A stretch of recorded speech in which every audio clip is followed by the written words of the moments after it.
देश भर के मुसलमान भाइयों बहनों को कहना चाहता हूं, आपके वक्फ में एक भी नॉन मुस्लिम नहीं आएगा। ये एक्ट में ऐसा कोई प्रावधान नहीं।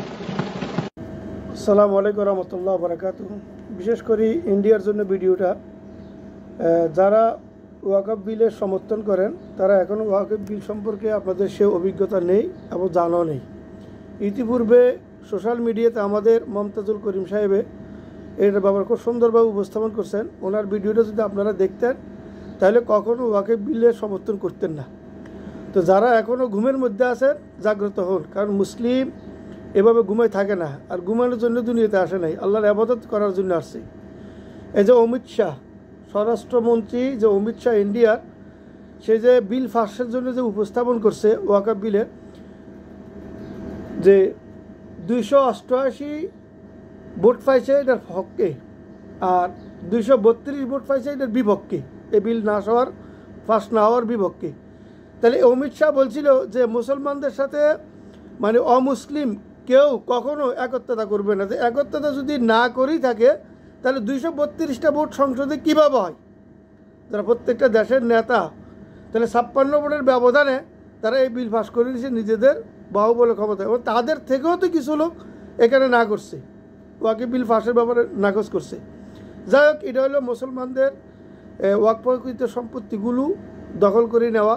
যেভাবে বাবরি মসজিদকে তারা রাম মন্দির বানিয়েছে, এভাবে মসজিদগুলো একের পর এক ভাঙ্গা হচ্ছে, মাদ্রাসাগুলো বন্ধ করে দিচ্ছে, কারণ তারা চাচ্ছে না যে ইসলাম ধর্ম তাদের ভারতবর্ষে থাকুক, এটা চাচ্ছে না। তো আসলে ফলপ্রসূ ভালো হবে না, কারণ কাফেররা যখন এইভাবে ছাবে তখন একসময় তাদের গদিও থাকবে না, মানে তারা নিজেদের অবস্থান থেকে সরার জন্য রাস্তা করে দিচ্ছে।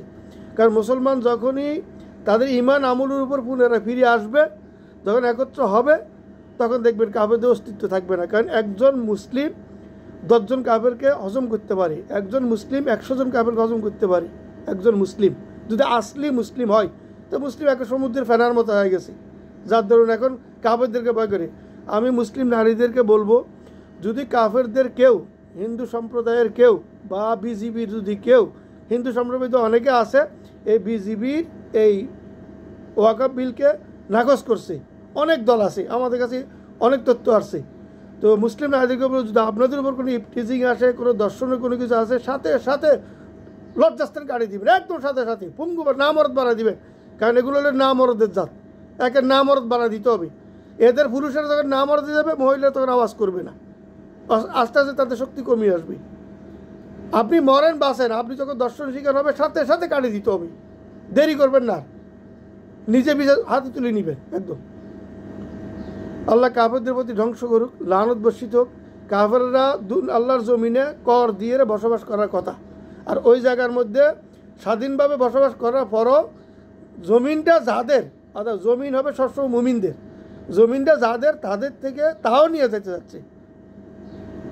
এজন্য এটা ফলপ্রসূ আখেরি এটাই হবে যে পশ্চিমবঙ্গ যেটা, সেটা ইন্ডিয়ার থেকে আলাদা হয়ে যাবে, একসময় আসতেছে, উঠে আসবে। কারণ এরকম যারা ক্ষমতা ধরে রাখার চেষ্টা করবে, ক্ষমতাকে অপব্যবহার করবে, মুসলমানদের প্রতি যারা এভাবে দীর্ঘদিনের নির্যাতন করে, তো তাদের মজলুমের সাথে আল্লাহ সবসময় আছেন। ফেরেশান হবেন না, দৃঢ় থাকবেন, দৃঢ়তার সাথে কাজ করবেন এবং দোয়া করবেন, সবসময় আল্লাহর কাছে দোয়া করবেন যে আল্লাহ পাক যেন আপনাদের ফাঁকে ধীর করতে রাখেন, এবং যেন কাফেরদের মোকাবেলা যেন আল্লাহ পাক আপনাদেরকে জয়যুক্ত করুন, এই দোয়া করবেন। এবং যে ব্রিগেডের যে ঘোষণা দিচ্ছে 26 তারিখ, এটা আপনারা অবশ্যই সফল করবেন, প্রত্যেকের উপস্থিত হবেন, দল বল নির্বিশেষে প্রত্যেকেই, যারা পশ্চিমবঙ্গে বসবাস করে প্রত্যেকে আপনারা উপস্থিত হওয়ার চেষ্টা করবেন। কারণ এটা আন্তর্জাতিক মহলে এই ধরনের প্রোগ্রামগুলো নাড়া দেয়। কারণ অলরেডি তো ইন্ডিয়া কোনো এক সময় পাওয়ারফুল ছিল আরব বিশ্বতে, বর্তমানে ইন্ডিয়া আরব বিশ্বের মধ্যে একটা নিকৃষ্ট জাতি পরিণত হয়ে গেছে, শুধুমাত্র এই বিজেপি সরকারের কারণে। আল্লাহ পাক আমাদেরকে এই ধরনের বিজেপি সরকার থেকে হেফাজত করুন। আপনারা দেখতে আপনারা নির্বাচিত করছেন, আপনারা যদি নিজেরা যদি সঠিক থাকতেন, তাহলে এই ধরনের ক্ষমতা দল সম্প্রদায় যে যারা একেবারে নিকৃষ্ট জাতি, তারা এইভাবে ক্ষমতা আসতো না। আপনাদের উপরে আল্লাহর পক্ষ থেকে একটা পরীক্ষা।